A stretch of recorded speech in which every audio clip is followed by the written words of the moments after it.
ਪਿਆਰੇ ਆਪਾਂ ਡੱਲੇ ਦੀ ਵਿਚਾਰ ਕੱਲ ਕੀਤੀ ਕਿ ਸਾਬੋ ਕੀ ਤਲਵੰਡੀ ਵਿਖੇ ਮਹਾਰਾਜ ਸੱਚੇ ਪਾਤਸ਼ਾਹ ਜੀ ਦੇ ਪਾਸ ਭਾਈ ਡੱਲਾ ਆਇਆ। ਇਹਨੇ ਬੜੀ ਸੇਵਾ ਕੀਤੀ, ਭਾਵਨਾ ਵਿਖਾਈ ਹੈ। ਆਪਾਂ ਇੱਕ ਦੋ ਪ੍ਰਸੰਗ ਪਿੱਛੇ ਭਾਈ ਡੱਲੇ ਦੇ ਵਿਚਾਰ ਕੀਤੇ। ਇੱਥੋਂ ਤੱਕ ਆਪਾਂ ਵਿਚਾਰ ਸਾਂਝੇ ਕੀਤੀ ਸੀ ਕਿ ਗੁਰੂ ਕਲਗੀਧਰ ਪਾਤਸ਼ਾਹ ਨੇ ਜੋ ਇਹਨੂੰ ਗਿਆਨ ਦਿੱਤਾ, ਉਸ ਗਿਆਨ ਨੂੰ ਧਾਰਨ ਕਰਕੇ, ਉਸ ਗਿਆਨ ਨੂੰ ਲੈ ਕੇ ਨਾ ਇੱਕ ਜੰਡ ਦੇ ਰੁੱਖ ਹੇਠਾਂ ਬਹਿ ਗਿਆ। ਅਤੇ ਮਾਈ ਭਾਗ ਕੌਰ ਆਈ, ਉਹਨੇ ਪੁੱਛਿਆ ਕਿ ਡੱਲਿਆ ਮੱਲਿਆ, ਜਿਹੜੇ ਸਰੀਰ ਹੁੰਦੇ ਆ ਜਿੰਨੇ ਮਰਜ਼ੀ ਤਾਕਤਵਰ ਹੋ ਜਾਣ, ਸਰੀਰਾਂ ਦੀ ਤਾਕਤ ਨੂੰ ਵੇਖ ਕੇ ਆਪਾਂ ਕਿਸੇ ਨੂੰ ਬਹਾਦਰ ਨਹੀਂ ਕਹਿ ਸਕਦੇ, ਬਲਕਿ ਬਹਾਦਰ ਤੇ ਮਨ ਦੀ ਦ੍ਰਿੜਤਾ ਦੇ ਨਾਲ, ਆਤਮਿਕ ਬਲ ਦੇ ਨਾਲ ਬਹਾਦਰ ਬਣੀਦਾ ਹੁੰਦਾ। ਕਿਉਂਕਿ ਜਦੋਂ ਪਰਮਾਤਮਾ ਬਖਸ਼ਿਸ਼ ਕਰਦਾ ਤੇ ਕੀਟੀ ਥਾਪ ਦੇ ਪਾਤਸ਼ਾਹੀ, ਕੀੜੀ ਥਾਪ ਦੇ ਪਾਤਸ਼ਾਹੀ ਲਸ਼ਕਰ ਕਰੇ ਸਵਾ। ਜਦੋਂ ਉਹ ਕਿਰਪਾ ਕਰਦਾ ਤੇ ਇੱਕ ਕੀੜੀ ਨੂੰ ਵੀ ਪਾਤਸ਼ਾਹੀ ਦੇ ਕੇ ਤੇ ਵੱਡੇ ਵੱਡੇ ਲਾਹੋ ਲਸ਼ਕਰਾਂ ਨੂੰ ਤਬਾਹ ਕਰ ਦਿੰਦਾ। ਇਸ ਕਰਕੇ ਸਰੀਰਾਂ ਦੀ ਬਹਾਦਰਤਾ ਹੀ ਨਹੀਂ, ਬਲਕਿ ਉਹਦੀ ਬਖਸ਼ਿਸ਼, ਉਹਦੀ ਰਹਿਮਤ ਵਾਲੀ ਬਹਾਦਰਤਾ ਹੀ, ਭਾਵ ਆਤਮਿਕ ਬਲ ਹੋਣਾ ਜ਼ਰੂਰੀ ਚਾਹੀਦਾ। ਆਤਮਾ ਜਿਹੜੀ ਹੈ ਉਹ ਬਲਵਾਨ ਹੋਣੀ ਚਾਹੀਦੀ। ਸੋ ਇਹਨੂੰ ਬੜਾ ਸਮਝਾਇਆ ਕਿ ਗੁਰੂ ਜੀ ਦੀ ਕਿਰਪਾ ਲੈਣੀ ਹੈ ਤੇ ਅੰਮ੍ਰਿਤ ਛਕ ਲੈ। ਅੱਗੋਂ ਜਵਾਬ ਦਿੱਤਾ, ਜੀ ਮੈਂ ਤੇ ਸ਼ਰਬਤ ਪਹਿਲਾਂ ਵੀ ਕਈ ਵਾਰੀ ਪੀਤਾ। ਉਹਨੇ ਆਖਿਆ, ਮੂਰਖਾ, ਸ਼ਰਬਤ ਵਿੱਚ ਤੇ ਅੰਮ੍ਰਿਤ ਵਿੱਚ ਬੜਾ ਅੰਤਰ ਹੈ। ਇਹ ਅੰਮ੍ਰਿਤ ਨੇ, ਵੇਖ ਮੈਨੂੰ ਤਰੀ ਮਤ ਹਾਂ, ਮੈਂ ਔਰਤ ਇਸਤਰੀ ਹਾਂ, ਪਰ ਮੈਂ ਕਿੰਨੇ ਕਦੇ ਵੱਡੇ ਵੱਡੇ ਜ਼ਾਲਮਾਂ ਦੇ ਆਹੂ ਲਾਏ ਤੇ ਅੱਜ ਵੀ ਮੈਂ ਤਿਆਰ ਹਾਂ। ਕਿਉਂਕਿ ਮੈਂ ਖਾਲਸਾ ਹੋ ਗਈ ਹਾਂ ਅੰਮ੍ਰਿਤ ਛਕ ਕੇ। ਤੇ ਮੈਂ ਤੈਨੂੰ ਹੁਣ, ਡੱਲੇ ਨੇ ਪੁੱਛਿਆ ਕਿ ਮੈਂ ਕੀ ਕਰਾਂ ਮਾਈ, ਮੈਨੂੰ ਦੱਸ। ਤੇ ਅੱਗੋਂ ਉਸ ਮਾਈ ਨੇ ਇਹ ਸਲਾਹ ਦਿੱਤੀ ਕਿ ਤੂੰ ਅੱਜ ਤੋਂ ਬਾਅਦ ਜਪ ਬਾਣੀ ਪੜ੍ਹਨੀ ਸ਼ੁਰੂ ਕਰ ਦੇ। ਵਾਹਿਗੁਰੂ ਵਾਹਿਗੁਰੂ ਜਪਦਾ ਰਹਿ ਤੇ ਮਨ ਵਿੱਚ ਭਾਵਨਾ ਬਣਾ ਲੈ ਅੰਮ੍ਰਿਤ ਦੀ ਦਾਤ ਵਾਲੀ, ਤੇ ਆਪੇ ਹੀ ਗੁਰੂ ਕਲਗੀਧਰ ਪਾਤਸ਼ਾਹ ਨੇ ਤੇਰੇ ਤੇ ਤਰਸ ਕਰਕੇ ਤੈਨੂੰ ਇਹ ਅੰਮ੍ਰਿਤ ਦੀ ਦਾਤ ਦੇ ਦੇਣੀ। ਸੋ ਡੱਲਾ ਜਿਹੜਾ ਕਿ ਪਹਿਲਾਂ ਪਿਆਰਿਓ ਬੜਾ ਇੱਕ ਵੈਰਾਗ ਦੇ ਵਿੱਚ ਆਇਆ, ਬੜੀਆਂ ਡੂੰਘੀਆਂ ਸੋਚਾਂ ਵਿੱਚ ਪਿਆਰਿਓ ਗਵਾਚਾ ਹੋਇਆ ਸੀ। ਮਾਈ ਭਾਗ ਕੌਰ ਦੀਆਂ ਵਿਚਾਰਾਂ ਸੁਣ ਕੇ ਤੇ ਥੋੜ੍ਹਾ ਸੁਖੀ ਹੋ ਗਿਆ। ਸੁਖੀ ਹੋ ਕੇ ਤੇ ਹੁਣ ਪਿਆਰ ਉੱਥੇ ਵਿਚਰਨ ਲੱਗਾ। ਸ਼ਾਮ ਦੇ ਵੇਲੇ ਦਾ ਦੀਵਾਨ ਲੱਗਾ ਸੀ ਗੁਰੂ ਮਹਾਰਾਜ ਦਾ, ਕਲਗੀਆਂ ਵਾਲੇ ਪਾਤਸ਼ਾਹ ਜੀ ਦਾ ਸ਼ਾਮ ਦਾ ਦੀਵਾਨ ਸੱਜਿਆ ਹੋਇਆ। ਰਹਿਰਾਸ ਸਾਹਿਬ ਜੀ ਦੀ ਸਮਾਪਤੀ ਹੋਈ, ਚੌਂਕੀ ਜਦੋਂ ਭੋਗ ਪਿਆ ਤੇ ਭਾਈ ਡੱਲਾ ਉੱਥੇ ਪਹੁੰਚਿਆ। ਜਾ ਕੇ ਗੁਰੂ ਸਾਹਿਬ ਨੂੰ ਇਹਨੇ ਨਤਮਸਤਕ ਹੋਣਾ ਕੀਤਾ, ਨਮਸਕਾਰ ਕੀਤੀ। ਇਹਨੇ ਨੂੰ ਭਾਈ ਵੀਰ ਸਿੰਘ ਲਿਖਦੇ, ਮਾਤਾ ਸੁੰਦਰੀ ਜੀ ਵੀ ਉੱਥੇ ਪਹੁੰਚ ਗਏ। ਮਾਤਾ ਜੀ ਜਦੋਂ ਆਏ, ਆਣ ਕੇ ਗੁਰੂ ਸਾਹਿਬ ਨੂੰ ਨਮਸਕਾਰ ਕੀਤੀ ਤੇ ਪਿਆਰਿਓ ਚਾਰੇ ਪਾਸੇ ਜਦੋਂ ਵੇਖਿਆ ਕਿ ਪਹਿਲਾਂ ਤੇ ਹਰ ਵੇਲੇ ਜਦੋਂ ਵੀ ਵੇਖਦੇ ਸਾਂ ਗੁਰੂ ਜੀ ਦੇ ਨਾਲ ਇਹਨਾਂ ਦੇ ਚਾਰ ਸਾਹਿਬਜ਼ਾਦੇ ਕੋਲ ਹੀ ਹੁੰਦੇ ਸਨ, ਪਰ ਅੱਜ ਉਹ ਚਾਰਾਂ ਦੇ ਵਿੱਚੋਂ ਇੱਕ ਵੀ ਵਿਖਾਈ ਨਹੀਂ ਦਿੰਦਾ। ਤੇ ਮਾਤਾ ਸੁੰਦਰੀ ਜੀ ਨੇ ਆਖਿਆ, ਸਤਿਗੁਰੂ ਮੇਰੇ ਚਾਰੋਂ ਲਾਲ ਉਹ ਕਿੱਥੇ ਨੇ? ਤੇ ਕਹਿੰਦੇ ਨੇ ਜਿਹਨੂੰ ਇੰਨੀ ਗੱਲ ਕਹੀ ਤੇ ਇੱਕਦਮ ਉਹ ਸਾਰਾ ਪਿਆਰ ਸਨਾਟਾ ਛਾ ਗਿਆ। ਉੱਤੇ ਸਾਰੇ ਚੁੱਪੀ ਛਾ ਗਈ ਤੇ ਜਿਹੜੇ ਗੁਰੂ ਕੀ ਸੰਗਤ ਬੈਠੀ ਸੀ ਉਹਨਾਂ ਦੇ ਵੀ ਨੈਣ ਨੇਤਰ ਜਿਹੜੇ ਸੇਜਲ ਹੋ ਗਏ। ਤੇ ਕਲਗੀਆਂ ਵਾਲੇ ਮਹਾਰਾਜ ਸੱਚੇ ਪਾਤਸ਼ਾਹ ਜੀ ਵੀ ਕੁਝ ਬੋਲੇ ਨਾ, ਪਹਿਲਾਂ ਚੁੱਪ ਰਹੇ ਬੜਾ ਸਮਾਂ। ਮਾਹੌਲ ਐਸਾ ਬਣ ਗਿਆ, ਸਾਰਿਆਂ ਦੇ ਨੇਤਰ ਜਿਹੜੇ ਨੇ ਪਿਆਰਿਓ ਸੇਜਲ ਹੋ ਗਏ। ਤੇ ਪਿਆਰਿਓ ਸਤਿਗੁਰੂ ਪਾਤਸ਼ਾਹ ਜੀ ਕਿਰਪਾ ਕਰਨ, ਡਾਢੀ ਮਿੱਠੀ ਚਾਨਣੀ ਜਿਹੜੀ ਆ ਫਿਰ ਗੁਰੂ ਸਾਹਿਬ ਸੱਚੇ ਪਾਤਸ਼ਾਹ ਜੀ ਦੇ ਵੱਲੋਂ ਬਰਸੀ। ਤੇ ਮਹਾਰਾਜ ਸੱਚੇ ਪਾਤਸ਼ਾਹ ਜੀ ਨੇ ਫਿਰ ਇੱਕ ਮਰਹਮ ਲਾਉਣ ਵਾਸਤੇ, ਜਿਵੇਂ ਜ਼ਖਮ ਦੇ ਉੱਪਰ ਮਰਹਮ ਲਾਈਦਾ, ਮਹਾਰਾਜ ਨੇ ਫਿਰ ਗੁਰਬਾਣੀ ਦਾ ਬਚਨ ਉਚਾਰਨ ਕੀਤਾ।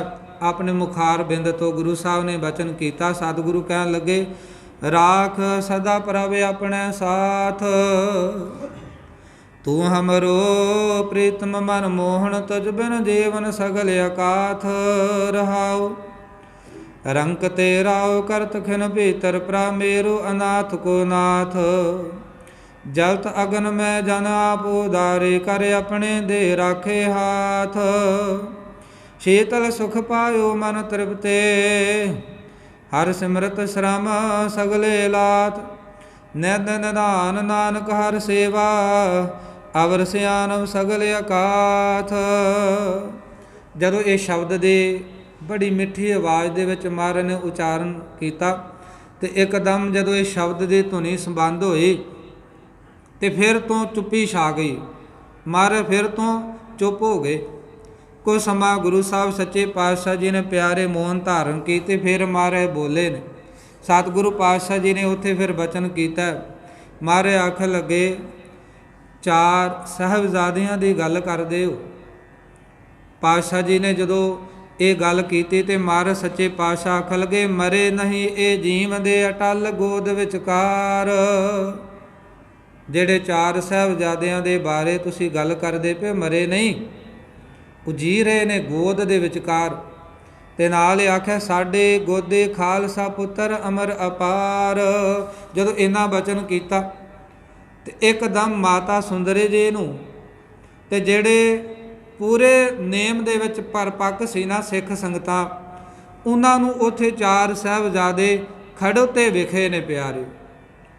ਬਾਬਾ ਅਜੀਤ ਜੁਝਾਰ ਇਹਨਾਂ ਦੇ ਦਰਸ਼ਨ ਹੋਏ 4 ਸਾਹਿਬਜ਼ਾਦਿਆਂ ਦੇ ਉਸ ਖਾਲਸੇ ਦੇ ਅੰਦਰੋਂ ਉਹਨਾਂ ਨੂੰ ਹੋਏ ਜਿਨ੍ਹਾਂ ਨੇ ਆਪਣੇ ਨੇਮ ਨੂੰ ਪੂਰਨ ਤੌਰ 'ਤੇ ਸੰਭਾਲਿਆ ਹੋਇਆ। ਮਾਤਾ ਸੁੰਦਰੀ ਜੀ ਨੂੰ ਦਰਸ਼ਨ ਹੋਏ, ਇੱਕ ਝਲਕਾਰਾ ਪਿਆ ਤੇ ਗੁਰੂ ਸਾਹਿਬ ਸੱਚੇ ਪਾਤਸ਼ਾਹ ਜੀ ਕਹਿਣ ਲੱਗੇ, ਇਨ ਪੁੱਤਰਨ ਕੇ ਸੀਸ ਪਰ ਵਾਰ ਦਿਏ ਸੁਤ 4 ਮੂਏ ਤੋ ਕਿਆ ਹੁਆ ਜੀਵਤ ਕਈ ਹਜ਼ਾਰ। ਪਾਤਸ਼ਾਹ ਜੀ ਆਖਣ ਲੱਗੇ, ਸੁੰਦਰੀ ਜੀ, ਆ ਜਿਹੜੇ ਮੇਰਾ ਖਾਲਸਾ ਪੁੱਤਰ ਹੈ, ਇਹਨਾਂ ਪੁੱਤਰਾਂ ਦੇ ਸੀਸ, ਇਹਨਾਂ ਦੇ ਪੁੱਤਰਾਂ ਦੀ ਰੱਖਿਆ ਵਾਸਤੇ ਆਪਣੇ 4 ਲਾਲ ਅਸੀਂ ਕੁਰਬਾਨ ਕਰ ਦਿੱਤੇ ਨੇ। ਜੇ ਸਾਡੇ 4 ਸਾਹਿਬਜ਼ਾਦੇ ਕੁਰਬਾਨ ਹੋ ਗਏ, ਫਿਰ ਕੀ ਹੋਇਆ? ਅੱਜ ਕਈ ਹਜ਼ਾਰਾਂ ਸਾਡੇ ਪੁੱਤਰ ਜਿਹੜੇ ਜੀਵਨ ਜੀਣਗੇ। ਭਾਵ ਮਹਾਰਾਜ ਦੇ ਕਹਿਣ ਦਾ ਸੀ, ਸਾਡਾ ਖਾਲਸਾ ਪੁੱਤਰ ਜਿੰਦਾ ਹੈ। ਜੇਕਰ ਤੁਸੀਂ ਆਪਣੇ 4 ਲਾਲਾਂ ਦੇ ਦੀਦਾਰ ਕਰਨੇ ਆ ਤੇ ਇਸ ਖਾਲਸੇ ਪੰਥ ਦੇ ਵਿੱਚੋਂ ਕਰ ਲੈਣ। ਕਿਉਂ ਵਾਰ-ਵਾਰ ਆਖੀਦਾ ਪਿਆਰਿਓ ਕਿ ਜਦੋਂ ਆਪਾਂ ਅੰਮ੍ਰਿਤ ਦੀ ਦਾਤ ਲੈ ਲਈਏ, ਉਦੋਂ ਆਪਾਂ ਗੁਰੂ ਗੋਬਿੰਦ ਸਿੰਘ ਮਹਾਰਾਜ ਦੇ ਪੁੱਤਰ, ਮਾਤਾ ਸਾਹਿਬ ਕੌਰ ਦੇ ਧੀਆਂ ਤੇ ਆਨੰਦਪੁਰ ਸਾਹਿਬ ਦੇ ਵਾਸੀ ਹੋ ਜਾਈਦਾ। ਕਿਉਂ ਕਹੀਦਾ? ਕਿਉਂਕਿ ਗੁਰੂ ਗੋਬਿੰਦ ਸਿੰਘ ਮਹਾਰਾਜ ਦਾ ਬਚਨ, ਸਤਿਗੁਰਾਂ ਨੇ ਸਾਨੂੰ ਆਪਣੇ ਪੁੱਤਰ ਤੇ ਆਪਣੀਆਂ ਧੀਆਂ ਬਣਾਇਆ ਹੈ। ਜਦੋਂ ਆਪਾਂ ਅੰਮ੍ਰਿਤ ਦੀ ਦਾਤ ਲੈ ਲੈਂਦੇ ਆ, ਉਸ ਦਿਨ ਤੋਂ ਸਾਡਾ ਇੱਕ ਜਨਮ ਗੁਰੂ ਦੇ ਘਰ ਵਿੱਚ ਹੋ ਜਾਂਦਾ। ਇੱਕ ਜਨਮ ਸਾਡੇ ਮਾਂ ਪਿਓ ਦੇ ਘਰ ਹੋਇਆ, ਇੱਕ ਜਨਮ ਸਾਡਾ ਗੁਰੂ ਦੇ ਘਰ ਵਿੱਚ ਹੋ ਜਾਂਦਾ। ਇਸ ਕਰਕੇ ਗੁਰੂ ਪਿਆਰਿਓ, ਸਤਿਗੁਰੂ ਮਹਾਰਾਜ ਸੱਚੇ ਪਾਤਸ਼ਾਹ ਨੇ ਆਖਿਆ, ਖਾਲਸਾ ਜੀ ਪਰਮਾਤਮਾ ਦੇ ਸ਼ੁਕਰ ਵਿੱਚ ਜੀਣਾ ਸਿੱਖੋ ਤੇ ਸ਼ੇਰ ਹੋ ਜਾਓ। ਸਾਡੇ ਸਾਹਿਬਜ਼ਾਦੇ ਕਿਤੇ ਨਹੀਂ ਗਏ, ਉਹ ਤੇ ਸਗੋਂ ਖਾਲਸੇ ਪੰਥ ਦੇ ਚੜ੍ਹਦੀ ਕਲਾ ਦੇ ਵਾਸਤੇ ਕੁਰਬਾਨ ਹੋ ਗਏ। ਤੇ ਅੱਜ ਉਹ ਖਾਲਸੇ ਹਰੇਕ ਕੱਲੇ ਖਾਲਸੇ ਦੇ ਦਿਲਾਂ ਦੇ ਵਿੱਚ ਧੜਕਣਗੇ। ਉਹ ਹਰੇਕ ਖਾਲਸੇ ਦੇ ਅੰਦਰ ਉਹਨਾਂ ਦਾ ਜੀਵਨ ਜਿਹੜਾ ਹੈ ਸਾਨੂੰ ਦਰਸ਼ਨ ਦਿਖਾਈ ਦਿਆ ਕਰਨਗੇ। ਸੋ ਇਸ ਕਰਕੇ ਮਹਾਰਾਜ ਕਹਿਣ ਲੱਗੇ, ਵਿਰਾਗ ਤਿਆਗ ਕੇ ਤੇ ਸਤਿਗੁਰੂ ਕਹਿਣ ਲੱਗੇ, ਪਰਮਾਤਮਾ ਦੇ ਸ਼ੁਕਰ ਦੇ ਵਿੱਚ ਤੇ ਪਰਮਾਤਮਾ ਦੇ ਭਾਣੇ ਦੇ ਵਿੱਚ ਜੀਣਾ ਸਿੱਖੋ। ਸੋ ਇਹ ਵਿਚਾਰ ਭਾਈ ਵੀਰ ਸਿੰਘ ਨੇ ਲਿਖੀ ਹੈ ਤੇ ਆਪਾਂ ਕੱਲ ਨੂੰ ਵਿਚਾਰਾਂਗੇ। ਭਾਈ ਡੱਲਾ ਉੱਥੇ ਮੌਜੂਦ ਹੈ, ਉਹਨੇ ਗੁਰੂ ਸਾਹਿਬ ਦੀ ਕਿਰਪਾ ਲਈ ਹੈ। ਕਿਉਂਕਿ ਪਹਿਲਾਂ ਤੇ ਮਹਾਰਾਜ ਨੇ ਗਿਆਨ ਦਿੱਤਾ ਸੀ ਤੇ ਮਾਈ ਭਾਗੋ ਨੇ ਆਖਿਆ ਸੀ ਕਿ ਡੱਲਿਆ, ਜਦੋਂ ਗੁਰੂ ਜੀ ਗਿਆਨ ਦੇ ਰਹੇ ਸੀ ਤੇ ਮਹਾਰਾਜ ਨੂੰ ਕਿਤੇ ਇਹ ਗੱਲ ਵੀ ਕਹਿ ਦਿੰਦਾ, ਸਤਿਗੁਰੂ ਗਿਆਨ ਕੱਲਾ ਨਾ ਦਿਓ, ਮੈਨੂੰ ਵੱਲ ਵੀ ਸਿਖਾ ਦੇ, ਅੰਮ੍ਰਿਤ ਛਕਣਾ ਕਿਵੇਂ, ਵੱਲ ਵੀ ਦੇ ਦਿਓ। ਸੋ ਗਿਆਨ ਹੋਣਾ ਚਾਹੀਦਾ ਪਿਆਰਿਓ, ਪਰ ਉਹ ਗਿਆਨ ਜਿਹੜਾ ਆ ਵਰਤਣਾ ਕਿਵੇਂ ਹੈ? ਤੇ ਗੁਰੂ ਦੀ ਕਿਰਪਾ ਹੋਵੇ ਤੇ ਤਾਂ ਹੀ ਹੈ, ਨਹੀਂ ਤੇ ਵੱਡੇ ਵੱਡੇ ਗਿਆਨੀ ਡੁੱਬ ਜਾਂਦੇ।